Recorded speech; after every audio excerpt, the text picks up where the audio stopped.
સુરતની રાંદેર પોલીસે પેટ્રોલિંગ દરમિયાન ફિલ્મી સ્ટાઇલમાં ઘરફોડ ચોરોને ઝડપી પાડી તેઓ પાસેથી ચોરાયેલો મુદ્દામાલ કબજે કર્યો હતો. સુરતમાં રોજેરોજ ચોરી સહિતની ઘટનાઓ બની રહી છે, ત્યારે સુરતના રાંદેર વિસ્તારમાં ઘરફોડ ચોરીની ઘટના બની હતી. રાંદેર વિસ્તારમાં બનેલી ઘરફોડ ચોરીની ઘટના સીસીટીવીમાં કેદ થઈ હોય, જેને લઈ રાંદેર પોલીસે તપાસ હાથ ધરી. ફિલ્મી સ્ટાઇલમાં ઘરફોડ ચોરીને અંજામ આપનાર ચોરો, જેમાં શંકર તાનાજી જાદવ અને સિકંદર અખ્તર સૈયદને ઝડપી પડ્યા હતા. પોલીસે રેડાઓ પાસેથી રોકડ, દાગીના સહિત 7,75,000નો મુદ્દામાલ કબજે કર્યો હતો. તો રેડાઓએ પૂછપરછમાં જણાવ્યું હતું કે તેઓ દિવસ દરમિયાન ઘરોની રેકી કરતા હતા અને રાત્રિના સમયે ઘરના દરવાજાના નકુચા તોડી ઘરમાંથી ચોરી કરતા હતા. હાલ તો રાંદેર પોલીસે રેડાઓની વધુ પૂછપરછ હાથ ધરી છે.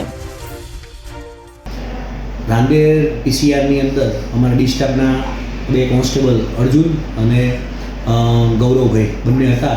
એ લોકોને સાંભળી ત્યાંથી તુરત જ એ લોકો નીકળી અને આજુબાજુ જવા લાગ્યા. એ આરસાની અંદર જ એમને કોઈ અજાણ્યો વિષમ ત્યાંથી ચાલતો હાથમાં થેલી લઈ અને ભાગતો હોય એવું દેખાતા એને તુરત જ એ લોકોએ ત્યાંની પાછળ પડી લગભગ 1 કિલોમીટર જેવું એની પાછળ દોડી અને આને પકડી લીધો હતો. અને જે બીજો વિષમ હતો એને એક્ટિવા લઈ અને ગૌરવ એની પાછળ ગયો હતો અને એને ત્યાંથી પકડી અને બંને વ્યક્તિઓને અહીંયા લઈ આવ્યા હતા પોલીસ સ્ટેશનમાં. પૂછપરછ કરતાં એમની જોડેથી રસ્તામાં એને થેલી ફેંકી દીધી હતી.